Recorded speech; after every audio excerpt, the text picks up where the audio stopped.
देखें, आज का जो टॉपिक रहेगा वो स्पेशल टॉपिक है, क्योंकि पिछले बार आप लोगों को पढ़ा दिया गया था कि किस प्रकार से औद्योगिक क्रांति जो कि 1760 ईस्वी को हुआ था, उसमें संपूर्ण समाज आपको दो रूप में बट गया था। एक समाज को कहा गया पूंजीपति लोग, जबकि दूसरे समाज को कहा गया था श्रमिक लोग। ठीक है, अब यहाँ पर हमारा जो सवाल जो रहेगा आज का, एक ऐसा व्यक्ति जो दुनिया के लिए एक अच्छे विचारधारा को अपनाने वाले, एक ऐसा व्यक्ति जो शुरू से ही धर्म का विरोध करने वाले, ठीक है, यानी एक ऐसे व्यक्ति की कहानी आज बताया जाएगा जो श्रमिकों को सहायता करते थे, मजदूरों के लिए मरते थे, मजदूरों को लिए एकता के बांध यानी एक प्रकार से बांधने के भी जुट करते थे। ठीक है, कहने का अर्थ यह हुआ कि आज एक ऐसे व्यक्ति की कहानी बताया जाएगा। ये व्यक्ति रहेंगे, उसका नाम है आपको कार्ल मार्क्स। तो आज का जो मेरा जो टॉपिक रहेगा उस टॉपिक का नाम ही आपको कार्ल मार्क्स है। ठीक है, तो पहले इसके बारे में जानने का प्रयास करेंगे कि ये जो कार्ल मार्क्स जो है ये अपने समय में, ठीक है, मजदूरों के लिए बहुत कुछ काम किए हैं। ठीक है, मजदूरों के लिए एक अच्छा खासा काम करने का भी प्रयास से इनके लिए जाना जाता है। मजदूरों के नजर में एक प्रकार से माना जाता था कि ये एक ऐसा व्यक्ति आए हैं जिसने मजदूरों के लिए एक अच्छा काम भी किए हैं। अब यहां पर जानने का प्रयास करेंगे कि ये जो कार्ल मार्क्स जो है, सबसे पहले इसका जिम्नी आपको ध्यान रखना होगा कि ये इनका जो जन्म हुआ है ये 1818 से लेकर 1883 ईस्वी तक है। यानी कहने का मतलब ये है कि अपने जिंदगी में यानी अपने जीवन काल में इसने 1818 ईस्वी से लेकर 1883 ईस्वी तक कुछ ऐसे काम किए जिनकी वजह से पूरा दुनिया में इनका नाम है। ठीक है, आज भी अगर देखोगे तो बहुत सारे ऐसे लोग होते हैं जो मार्क्सवादी विचार को अपनाते हैं, और कहीं पर अगर शब्द आ जाए मार्क्सवादी तो मार्क्स का मतलब ही होता है कि कार्ल मार्क्स के विचारों को अपनाना। ठीक है, ये चीज समझेंगे। अब यहां पर जानेंगे कि उस समय ये जो व्यक्ति जो थे ये मजदूरों के लिए एक प्रकार से माना जाता था कि बहुत अच्छा काम करते भी थे।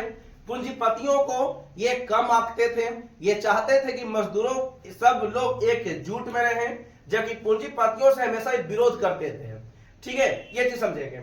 सबसे पहले ये जानने का प्रयास करते हैं कि ये जो कार्ल मार्क्स जो है ये पहले इसके बारे में ये जानते हैं कि सबसे पहले इसका जन्म जो कि बहुत जरूरी है, तो ध्यान रखेंगे जन्म हुआ था आपको 1818 ईस्वी को। कुछ मेन पॉइंट्स है, 1818 ईस्वी को जर्मनी के राइन प्रांत नगर में। ठीक है, जर्मनी के राइन। अब एक शब्द आता है राइन, तो पिछले बार भी बता दिया गया है कि राइन एक नदी भी है जिसे कोयला नदी के नाम से भी जानते हैं। ठीक है, तो राइन के शहर है जिसका नाम है आपको ट्रियर नगर। तो ट्रियर नगर में आपको इसका जन्म हुआ था। ठीक है, ट्रियर नगर में यह जन्म हुआ था। और यहां पर यह भी ध्यान रखेंगे कि जब इनका जन्म जो था ना उस समय, तो एक धर्म के बीच में थे, उस धर्म का नाम था आपको शुरुआती धर्म। ठीक है, पर इसको जान ले, शुरुआती जो धर्म था ये आपको यहूदी धर्म को अपनाया जाता था। ठीक है, यानी कहने का मतलब यह है कि उस समय जो कार्ल मार्क्स जो हुआ करते थे ये यहूदी धर्म को अपनाते थे। अब यहां पर ये भी मानो, जैसे मान लेते हैं कि कोई व्यक्ति का जन्म हो गया, तो जब व्यक्ति का जन्म हो गया तो ऐसा नहीं कि जो शुरुआती जब जन्म हुआ होगा तो उसे पता होगा कि हम यहूदी धर्म के थे। जैसे कहने का मतलब है, आप खुद समझो ना कि जब आपका जन्म हुआ होगा तो ऐसा नहीं है कि आपको खुद पता हो कि आप हिंदू धर्म में जन्म लिए हैं या मुस्लिम धर्म में जन्म लिए हैं, आपको अनुमान नहीं है। लेकिन जैसे जैसे वर्ष बीतता है, जैसे जैसे आपका उम्र बीतता है, वैसे वैसे आप लोगों के पास अनुभव आ जाता है, आप खुद बताने लग जाते हो कि आप हिंदू हो, मुस्लिम हो, सिख हो या फिर ईसाई हो। ठीक है, लेकिन यहां पर अगर समझोगे तो ये जो कार्ल मार्क्स जो थे शुरुआत में आपको 1818 में जन्म हुआ, लेकिन इनके जो फैमिली जो थे शुरुआत में यहूदी धर्म को अपनाते थे। ठीक है, पिता का नाम याद रखेंगे, इनके पिताजी थे हेनरिक मार्क्स थे, जो उस समय के प्रसिद्ध वकील थे अपने जमाने का। ठीक है, पहले इसके बारे में जो मेन जो पॉइंट्स हैं उस मेन पॉइंट्स को आपको समझाते चलते हैं। और इस मेन पॉइंट्स को आपको समझना भी जरूरी है, क्योंकि हर एक पॉइंट्स में आपको प्रश्न भी आपको छिपा हुआ है। प्रश्न कहां से बन जाए ये आप भी नहीं जान रहे हैं, लेकिन इतना जरूर जाने कि प्रश्न जितना भी बनता है ये आपको सारा कुछ आपको यहीं से प्रश्न आपको उठाता है। इसलिए प्रश्नों को अनदेखा मत करें, क्योंकि सारा कुछ आपको यहीं पर आपको छुपा हुआ है। यहां पर याद रखेंगे कि ये जो पिताजी जो थे ये शुरुआती आपको वकील थे, और इनके पिताजी का नाम हेनरी मार्क्स था। लेकिन इन्हें जो है ना यहूदी धर्म उतना पसंद नहीं था। जैसे आज भी अगर देखेंगे तो आज भारतीय संविधान किसी भी व्यक्ति को किसी भी धर्म को मान्यता देने के लिए रेडी रहता है। अगर मान लेते हैं कि किसी व्यक्ति को हिंदू धर्म प्यारा नहीं है तो इस्लाम में, सिख में, ईसाई में जा सकता है। यानी कहने का अर्थ यह है कि कोई भी व्यक्ति धर्मांतरण कर सकता है, एक धर्म से दूसरे धर्म में जा सकता है। तो उसी प्रकार से समझेंगे कि शुरुआत में इसके जो पिताजी थे यानी कार्ल मार्क्स का जो फैमिली था, शुरुआत में यहूदी धर्म को अपनाता था, लेकिन इनका विचार में क्या पनपा, क्या जन्म लिया कि बाद में मात्र 6 साल के बाद, ठीक है, 6 साल बाद 1824 ईस्वी को, ध्यान रखिए, 1824 ईस्वी को इसने ईसाई धर्म को अपना लिया। ठीक है, ईसाई धर्म को अपना लिया, ईसाई धर्म अपनाया। अब यहां पर समझो क्या है इसे। जैसे अभी जस्ट आपको अभी बताया गया था कि भारत में भी कुछ ना कुछ ऐसा नियम होता है, और प्रत्येक देश में कुछ ना कुछ आपको नियम बना हुआ है कि अगर मान लेते हैं कि अपना धर्म प्यारा नहीं है तो दूसरे धर्म में लोग जा सकता था। तो उस समय हेनरी मार्क्स जो थे उन्हें यहूदी धर्म में किसी न किसी प्रकार से त्रुटि इसने समझा, और मात्र कार्ल मार्क्स के जन्म के 6 साल के बाद यानी 1824 ईस्वी को इसने प्रतिज्ञा लिया कि हम यहूदी धर्म को छोड़ेंगे, अब एक नया धर्म अपनाएंगे। उस धर्म का नाम था ईसाई धर्म। ठीक है, ईसाई धर्म। समय बीतते गया, अब जब पिताजी ईसाई धर्म को हो गए तो समझो कि ये तो अभी छोटा बच्चा है, मात्र 6 साल का भी हुआ है, 24 में ईसाई धर्म को अपनाए हैं, तो इसका मतलब कि कार्ल मार्क्स अभी तो मात्र 6 साल के हुए। ठीक है, तो इन्हें भी अभी पूरी तरह से ज्ञाता नहीं था कि हम किस प्रकार के धर्म को अपना रहे हैं। लेकिन इतना चीज याद रखेंगे कि कार्ल मार्क्स अपने पिताजी की बात मानते थे। ठीक है, जैसा पिताजी चाहते थे वैसा ही ये भी चाहता था। ठीक है, यानी कार्ल मार्क्स भी चाहते थे, लेकिन बाद में किसी न किसी कारणवश से ये जो कार्ल मार्क्स जो थे इन्हें बोन विश्वविद्यालय भेजा गया। यानी कहने का मतलब है कि अगर इसको कभी पूछ दे कि इनको ज्ञान की प्राप्ति कहां हुआ, ठीक है, ज्ञान इनको कहां मिला, एक विश्वविद्यालय था जिसका नाम था आपको बोन विश्वविद्यालय। ठीक है, बोन विश्वविद्यालय में इन्हें ज्ञान की प्राप्ति हो गया। ठीक है, ज्ञान मिला। जैसे कहने का अर्थ है कि आप जब भी जाते हो, अगर मान लेते हैं कि आप छोटे से बच्चे हैं, ठीक है, छोटे से जब उम्र के रहते हैं तो ऐसा नहीं है कि आपको बहुत बड़ा स्कूल में भेज दिया जाता है। शुरुआत में आपको छोटा सा स्कूल, समय बीतने के साथ साथ फिर आपको बड़ा स्कूल मिलता है। ठीक है, बाद में आपको विश्वविद्यालय मिल जाता है, यूनिवर्सिटी मिल जाता है बाद में। ठीक है, तो उसी प्रकार से समझेंगे कि शुरुआत में जो हेनरी मार्क्स थे ये कार्ल मार्क्स को अच्छा शिक्षा देते थे, अपने तरीका से पढ़ाते थे, लेकिन बाद में इन्हें बोन विश्वविद्यालय भेज दिया गया जहां उसे ज्ञान की प्राप्ति हुआ। ज्ञान की प्राप्ति का मतलब हो गया कि वहां से उनको एक अलग मुकाम मिला। ठीक है, लोगों को जानने का हक मिला, लोगों को पहचानने का हक मिला, और लोगों के बारे में सोचने का हक मिला। और इसी विश्वविद्यालय के बाद एक और विश्वविद्यालय था जिसका नाम था आपको बर्लिन विश्वविद्यालय। ठीक है, और बाद में पेरिस विश्वविद्यालय, और बाद में पेरिस जाते हैं, और पेरिस में उसने पूरी तरह से ज्ञान की प्राप्ति करते हैं। ठीक है, और ये जो ज्ञान की जो प्राप्ति जो था ना, ये आपको श्रमिकों के लिए था। ठीक है, श्रमिक का मतलब ये हो गया कि उस समय कार्ल मार्क्स के विचार बाकी लोगों के विचार से आपको मिलता जुलता नहीं था, एक प्रकार से अलग था। ठीक है, एक प्रकार से ऐसा अलग था कि उसने शुरुआत में ही सोच लिया कि हम कुछ ऐसा काम करेंगे जिससे हमारा एक अलग ही नाम होना चाहिए। ठीक है, कुछ ऐसा काम करेंगे जिससे हमारा अलग ही नाम होना चाहिए। इसलिए बोन विश्वविद्यालय के बाद उसने पेरिस गया, यानी पेरिस में चले गए।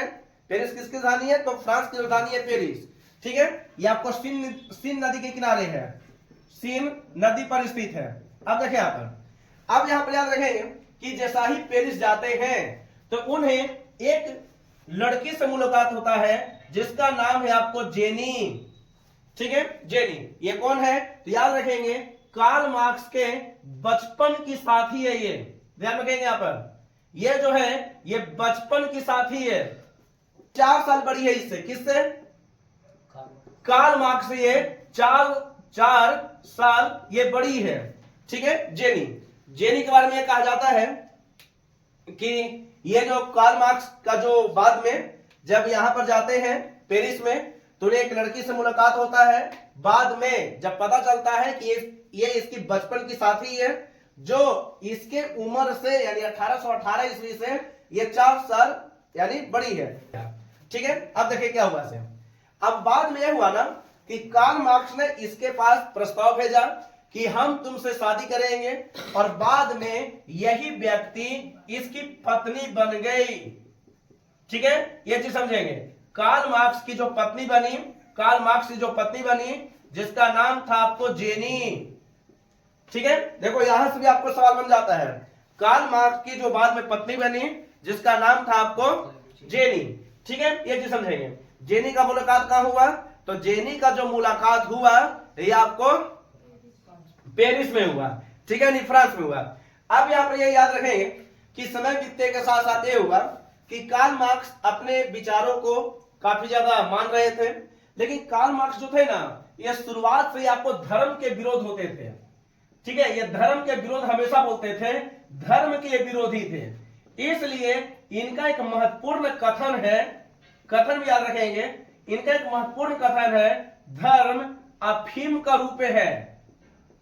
ठीक है, धर्म अफीम है, और ये कथन आपको पूछा हुआ सवाल है। ठीक है, ये कथन अब तक का ये पूछा हुआ सवाल है कि किस व्यक्ति ने कहा था कि धर्म जनता के लिए अफीम होता है? तो ये व्यक्ति है जिसका नाम है आपको कार्ल मार्क्स। ठीक है, ये धर्म को एक अलग नजरिया से देखते थे, एक अलग ही नजरिया इनके पास होता था, एक ऐसा नजरिया जो बाकी व्यक्तियों से इनका नजरिया नहीं मिलता था। ठीक है, ये चीज समझेंगे। इसलिए कार्ल मार्क्स ने अपने समय में ये धर्म के विरोधी भी थे और बाद में एक कथन भी दिए थे। इस कथन का नाम था आपको धर्म जनता का अफीम है, यानी धर्म एक अफीम का काम करता है। अफीम का मतलब एक प्रकार से आप बोल सकते हो जहर बोलो, ठीक है, विष बोलो, कोई दिक्कत नहीं है यहाँ पर। तो ये जो कार्ल मार्क्स जो है अपने समय में एक कथन दिए, और ये कथन जो है जिसमें कहावत है कि धर्म अफीम है, और ये अब तक का पूछा हुआ सवाल भी है कि किस व्यक्ति ने धर्म अफीम कहा था? तो इस व्यक्ति का नाम है आपको कार्ल मार्क्स। ठीक है, अब देखिए क्या हुआ से, समय बीतते गया, समय बीतने के साथ साथ अब जैसा ही कार्ल मार्क्स पेरिस पहुंचते हैं, क्योंकि अभी पेरिस में ही है, तो उसे एक और व्यक्ति से मुलाकात होता है जिसका नाम है आपको फ्रेडरिक एंगेल्स। ठीक है, फ्रेडरिक एंगेल्स। देखिए फ्रेडरिक एंगेल्स, फ्रेडरिक एंगेल्स, ये पेरिस में एक व्यक्ति से मुलाकात हुआ जिसका नाम था आपको जेनी, बाद में यही इसका जीवन साथी बन गई। ठीक है, और यही आपको हो गई कार्ल मार्क्स की पत्नी का नाम। आज भी अगर देखोगे तो कार्ल मार्क्स का जो जीवन साथी है जिसका नाम ही आपको जेनी नाम है। ठीक है, ये जेनी है जो 4 साल ये बड़ी है कार्ल मार्क्स से। अब देखिए यहां पर क्या हुआ से, समय बीतने के साथ साथ कार्ल मार्क्स अपना मतलब नॉलेज ग्रहण कर रहे थे। ठीक है, नॉलेज अपना ग्रहण कर रहे थे। नॉलेज ग्रहण करने के उपरांत उन्हें एक व्यक्ति से मुलाकात होता है, सुना ध्यान से, उन्हें एक व्यक्ति से मुलाकात होता है, उस व्यक्ति का नाम था आपको फ्रेडरिक एंगेल्स। ठीक है, फ्रेडरिक एंगेल्स, सुना ध्यान से, फ्रेडरिक एंगेल्स, एक व्यक्ति से मुलाकात हुआ, कहां हुआ? पेरिस में। ठीक है, उस व्यक्ति का नाम था आपको फ्रेडरिक एंगेल्स, एक ऐसा व्यक्ति जिनका विचार कार्ल मार्क्स के विचारों को अपनाया जाता है। ठीक है, कहने का मतलब है कि जैसा कार्ल मार्क्स का विचार था वैसा ही विचार इनका भी मिलता था। ठीक है, अब आप खुद सोचो कि जब विचार का जब मिलाप होगा तो संभव है कि दोस्ती उतना ही ज्यादा गहरी बनेगी। ठीक है, जैसे मान लेते हैं कि कोई व्यक्ति शराबी है, ठीक है। अब शराबी का दोस्त कौन बनेगा? जो शराब न पीता वो, जो शराब पीता ना वही दोस्त बनेगा, ठीक है। शराबी का दोस्त शराबी ही होगा, एकदम ज्यादातर ये चांस बनता है कि शराबी का दोस्त आपको शराबी बनेगा। तो उसी को दोस्त बनाया जाता है जिसका विचार आपको लगभग मिलता है, ठीक है। जैसे मान लेते हैं कि जो नहीं पढ़ता है तो उसका दोस्त कौन रहेगा? पढ़ने वाला। पढ़ने वाला जल्दी नहीं बनेगा, जो नहीं पढ़ता वही दोस्त रहेगा, ठीक है। जो आवारा नियन घूमेगा उसका दोस्त कौन रहेगा? तो आवारा ही दोस्त रहेगा, ठीक है। तो यहां पर भी बात वही कह रहा है कि कार्ल मार्क्स का जो विचार जो था, इनका जो दिमागी जो खेल था, फ्रेडरिक एंगेल्स का जो दिमागी खेल था, यानी इनका विचार और इनका विचार मिलाप करता था, मिलता था, इसलिए कार्ल मार्क्स ने मुलाकात किया और मुलाकात के बाद यह बोला कि हम ही इसको दोस्त बनाएंगे, और एक प्रकार से यह दोस्त बन गया। किसका? तो कार्ल मार्क्स का दोस्त बन गया, ठीक है, जिसका नाम था आपको फ्रेडरिक एंगेल्स। और ध्यान रखेंगे कि जिंदगी भर इसी से वो दोस्ती किए। जीवन साथी का नाम पूछेगा तो जेनी, और जिंदगी भर दोस्ती किससे किया? तो उस व्यक्ति का नाम था आपको फ्रेडरिक एंगेल्स, ठीक है। फ्रेडरिक एंगेल्स एक ऐसा व्यक्ति जो कार्ल मार्क्स के विचारों को मानने वाले, एक ऐसा व्यक्ति जो कार्ल मार्क्स के रास्तों पर चलने वाले, एक ऐसा व्यक्ति जो श्रमिकों के लिए आवाज उठाने वाले, ठीक है। ये चीज समझेंगे। कहने का मतलब यह है, कहने का अर्थ यह है कि उस समय कार्ल मार्क्स ने अपने विचारों को और फ्रेडरिक एंगेल्स के विचारों को, दोनों का विचार मिलता था, और इसी विचार के मिलने के उपरांत दोनों में दोस्ती बहुत गहरी हो गई, और दोनों के बीच आपको गहरा दोस्ती बनी रही। और माना जाता है कि आजीवन के लिए, यानी पूरी तरह से जिंदगी भर जो दोस्ती जो निभाए है कार्ल मार्क्स, उस व्यक्ति का नाम ही था, जिसका नाम था आपको फ्रेडरिक एंगेल्स, ठीक है। फ्रेडरिक एंगेल्स, ये चीज समझेंगे। अब यहां पर याद रखेंगे कि अब ये जो फ्रेडरिक एंगेल्स जो थे, इसने समय बीतने के साथ साथ, ठीक है, अब ये दोनों जो काम करना शुरू किया, कौन कौन? तो एक का नाम था आपको फ्रेडरिक एंगेल्स, एक का नाम था आपको कार्ल मार्क्स, ठीक है। देखो हम यहीं से इसको हम लाइन लेते हैं। एक का नाम था आपको कार्ल मार्क्स, और एक का नाम था, जिसका नाम था आपको फ्रेडरिक एंगेल्स, ठीक है। फ्रेडरिक एंगेल्स, समझे हल्का सा? फ्रेडरिक एंगेल्स दोनों ने मिलकर श्रमिकों के लिए अच्छा काम करना शुरू कर दिया, ठीक है, जिसके लिए यह भी कहा जाता है कि इसने एक साम्यवादी घोषणा पत्र तैयार किया। सुना ध्यान से, ये दोनों के मुकाबले में, यानी दोनों मिलकर, दोनों का मतलब एक हो गया आपको कार्ल मार्क्स और एक हो गया आपको फ्रेडरिक एंगेल्स, ठीक है, ये चीज समझेंगे। एक हो गया आपको कार्ल मार्क्स, एक हो गया आपको फ्रेडरिक एंगेल्स, दोनों ने मिलकर एक घोषणा पत्र तैयार करता है, जिसे एक प्रकार से माना जाता है, सुनो ध्यान से, 1848 ईस्वी को, 1848। अच्छा, 1848 में आपको एक बताए भी थे, एक ये भी बात आपको बताया गया था 1848 ईस्वी को, कि उस समय आपको एक मेटरनिक व्यक्ति था जिसका आपको अंत हो गया था, ठीक है, ये चीज समझेंगे। उस समय एक प्रकार से जो 1848 ईस्वी को जो मेटरनिक था उसका एक पतन हुआ था।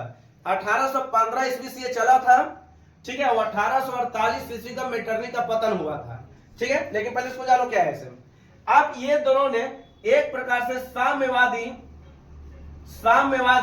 घोषणा पत्र तैयार किए, ठीक है, घोषणा पत्र तैयार किए, ठीक है।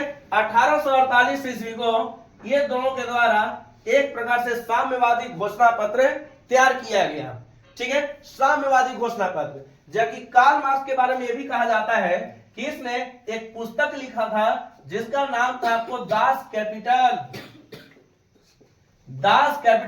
ये बुक लिखने के लिए भी जाना जाता है, ठीक है। कब लिखा था? तो 1867 ईस्वी को लिखा गया था।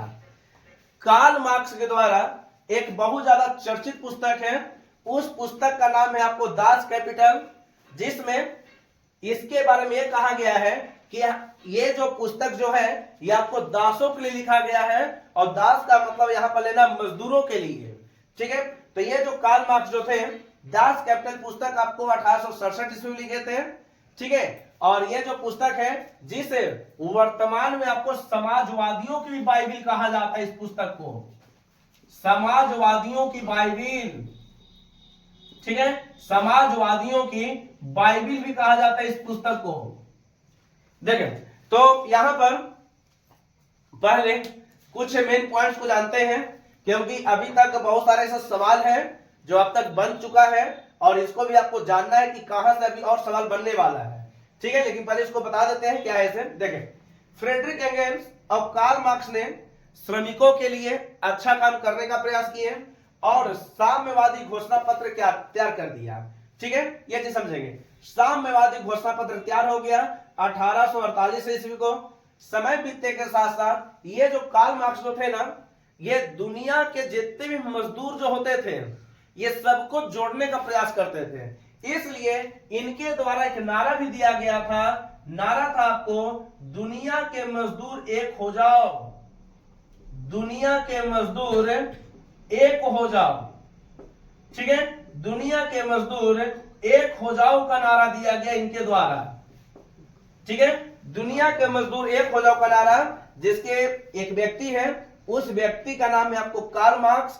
और यही कार्ल मार्क्स ऐसे व्यक्ति थे जिसने पूरे दुनिया भर में जितने भी मजदूर था, क्योंकि मजदूरों के लिए अच्छा काम करते थे, ठीक है, तो दुनिया के मजदूर एक हो जाओ का नारा इनके द्वारा दिया गया।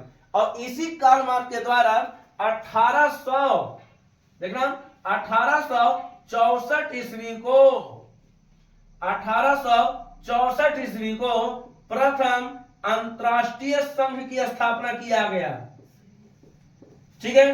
प्रथम अंतरराष्ट्रीय संघ की स्थापना किया गया, समझेंगे हल्का सा। देखें, समय बीते गया और समय बीतने के साथ साथ कार्ल मार्क्स ने अपने समय में कई प्रकार से विचारधारा को अपनाते हैं। और कार्ल मार्क्स एक ऐसे व्यक्ति थे जो मजदूरों के लिए एक नया वरदान भी साबित होते हैं, ठीक है, मसीहा भी कहलाते मजदूरों के लिए। और इसके द्वारा कई प्रकार से पुस्तक छापा जाता है, जिसमें फ्रेडरिक एंगेल्स का भी बहुत बड़ा योगदान दिया जाता है। कार्ल मार्क्स ने कि बहुत अपने समय में एक पुस्तक था जिसका नाम था आपको दास कैपिटल। और इस दास कैपिटल के जो रचयिता जो हुआ थे ये कार्ल मार्क्स है, 1867 ईस्वी में लिखा गया, ठीक है। और इस पुस्तक को वर्तमान में आपको समाजवादियों की बाइबिल कहा जाता है, ठीक है। ईसाई का प्रमुख ग्रंथ का नाम ही आपको बाइबिल है। तो दास कैपिटल जो थे ये इसी पुस्तक को समाजवादियों की बाइबिल कहा जाता है, जो कि आपको कार्ल मार्क्स के द्वारा लिखा गया है, ठीक है। देखिए अब क्या है। अब यहां पर कार्ल मार्क्स शुरुआत से ही पूंजीपतियों से विरोध होते थे, ठीक है। पूंजीपतियों से काफी विरोध करते थे, धर्म का भी विरोधी थे, क्योंकि अभी बताए हैं कि शुरुआत में भले ये यहूदी धर्म को अपनाए, लेकिन बाद में इनके पिता के द्वारा मात्र 6 साल बाद 1824 ईस्वी को ईसाई धर्म को अपना लिए, ठीक है, धर्मांतरण कर लिए। तो यहां पर ये ध्यान रखेंगे कि जो कार्ल मार्क्स जो थे ये धर्म के विरोधी थे और साथ ही साथ जितने भी पूंजीपति लोग होते थे उनका भी बहुत ज्यादा खुलकर विरोध करते थे, ठीक है, पूरी तरह से खुलकर विरोध करते थे। ये चाहते थे कि श्रमिकों को एक अच्छा काम मिले और उसके लिए उसे दैनिक भत्ता भी बढ़िया से मिले। जब व्यक्ति अच्छा काम करेगा तो संभव है कि उस व्यक्ति को अच्छा भत्ता भी मिलना चाहिए। भत्ता का अर्थ यह है कि उसे अच्छा वेतन देना चाहिए, ठीक है, यह चीज समझेंगे। तो यहीं पर ये जो व्यक्ति जो थे कार्ल मार्क्स अपने समय में अच्छा काम कर ही रहे थे, ठीक है, जिसके लिए बाद में 1864 ईस्वी को इसके बारे में यह कहा जाता है कि प्रथम राष्ट्रीय संघ की भी स्थापना कर दी है। प्रथम अंतरराष्ट्रीय संघ में इसने लोगों को बताया कि जितने भी मजदूर थे उनको यह बोला गया कि तुम अपनी शक्ति को पहचानो, ठीक है। जैसे आप कहने का मतलब है ना कि प्रत्येक व्यक्ति की एक अहम शक्ति होती है, अपनी शक्ति होती है, बशर्ते आपको अपनी शक्ति को पहचानो, ठीक है। आपके पास क्या शक्ति है? अगर आप पढ़ते हैं तो पढ़ाई पर पूरा ध्यान देना चाहिए, अगर आप खेलते हैं तो खेलने में पूरा ध्यान देना चाहिए, ठीक है। आप जिसमें आपको मतलब मनोबल है, जिसमें आपको मन लगता है उसको पूरी तरह से आपको करना चाहिए। लेकिन यहां पर कार्ल मार्क्स ने मजदूरों को यही समझाए कि अपनी शक्ति को पहचानो। अगर कोई भी आपसे अगर काम करवाता है, काम करवाने के बदला अगर कोई वेतन नहीं देता है तो अपना आवाज उठाने का भी प्रयास करो, ठीक है, ध्यान रखेंगे कि उस समय मजदूरों के लिए एक बहुत बड़ा वरदान साबित हुए थे ये व्यक्ति कार्ल मार्क्स। इसलिए मजदूरों को मसीहा के नाम से भी जाना जाता है। उस व्यक्ति का नाम है आपको कार्ल मार्क्स है। ठीक है, कार्ल मार्क्स श्रमिकों के लिए अच्छा अच्छा काम किए, जिनकी वजह से इन्हें बहुत ज्यादा इनको मान आदर भी दिया जाता था उस समय। ठीक है, जर्मनी में भले ही जन्म हुए हैं, यानी जन्म लिए हैं, लेकिन ये दुनिया के मजदूरों को एक हो जाओ का नारा भी दिए हैं कि जितने भी मजदूर हैं, अगर तुम लोग एक हो जाओगे तो किसी प्रकार का नुकसान नहीं होगा, नहीं पूंजीपति लोग नुकसान करेगा और नहीं कोई व्यक्ति नुकसान करेगा। इसलिए इनका सबसे फेमस नारा है, उस नारा का नाम ही आपको है, कथन है, दुनिया के मजदूर एक हो जाओ। ठीक है, उसके बाद ये जो व्यक्ति थे उसने 1864 ईस्वी को प्रथम अंतरराष्ट्रीय संघ की स्थापना किया, जिसका उद्देश्य था, इसका उद्देश्य यही था कि सभी मजदूरों को लेकर चलना। ठीक है, कोई भी मजदूर पीछे नहीं रहेगा। अगर मजदूर काम कर रहा है तो काम के बदले उसे वेतन भी दिया जाएगा। ठीक है, काम के बदले उसे वेतन को भी देना बहुत जरूरी है, तो वेतन को भी दिया जाएगा, ये बात कहा गया। ठीक है, ये चीज समझेंगे। समय बीतते गया, लेकिन कुछ कारणोंवश इसे बीमारी हो गई और इस बीमारी के कारण 1883 ईस्वी को इस व्यक्ति की मृत्यु हो गई। 1883 ईस्वी को मृत्यु हो गई। मृत्यु कहां हुआ, तो इस जगह का नाम याद रखेंगे, उस जगह का नाम था आपको लंदन। लंदन किसके जाने, तो इंग्लैंड की राजधानी आपको लंदन है। ठीक है, ये चीज समझेंगे। कहने का मतलब है कि कार्ल मार्क्स अपने समय में कई रूप से इनको जाना जाता है। इनके बारे में भी कहा जाता है कि कुछ अपना सिद्धांत भी दिए हैं। ठीक है, और उस सिद्धांत को भी आपको पढ़ना है कि किस रूप से सिद्धांत दिए, और उस सिद्धांत में सबसे मुख्य सिद्धांत जो है, सबसे मेन सिद्धांत वो है आपको वर्ग संघर्ष का सिद्धांत। वर्ग संघर्ष का सिद्धांत। ठीक है, ये डायरेक्ट आपको सवाल पूछता है कि वर्ग संघर्ष का सिद्धांत किसने दिया, तो इस व्यक्ति का नाम रहेगा आपको कार्ल मार्क्स। ऐसे सिद्धांत और दिए हैं, जैसे यहां पर बुक और लिखे होंगे, लेकिन बुकों में जो मेन जो बुक हो गया जिसका नाम है आपको दास कैपिटल, तो उसी प्रकार सिद्धांत बहुत सारा दिए हैं, लेकिन उस सिद्धांत में भी एक सिद्धांत है जिसका नाम है आपको वर्ग संघर्ष का सिद्धांत। उसी प्रकार से एक और सिद्धांत है वर्गहीन समाज की स्थापना। ठीक है, वर्गहीन समाज की स्थापना का सिद्धांत। ठीक है, वर्गहीन का मतलब हो गया कि चाहते थे कि समाज में किसी प्रकार का वर्ग नहीं हो। वर्ग का मतलब नहीं जाति होना चाहिए, नहीं धर्म होना चाहिए, लेकिन आज हमारे अगर अपने देश में देखोगे तो अपने देश में जाति भी है, धर्म भी है, भाषा भी है, क्षेत्र भी है, यानी पूरा समाज ही बटा हुआ है। ठीक है, ये चीज तो यहां पर याद रखेंगे। इनका दो सिद्धांत बहुत फेमस है, वर्गहीन या फिर राज्यहीन समाज की स्थापना, या फिर वर्ग संघर्ष का सिद्धांत। तो ये आपको कार्ल मार्क्स के बारे में इतना जो टॉपिक था इसको याद रखेंगे, जिसमें आपको प्रथम अंतरराष्ट्रीय संघ भी हो गया।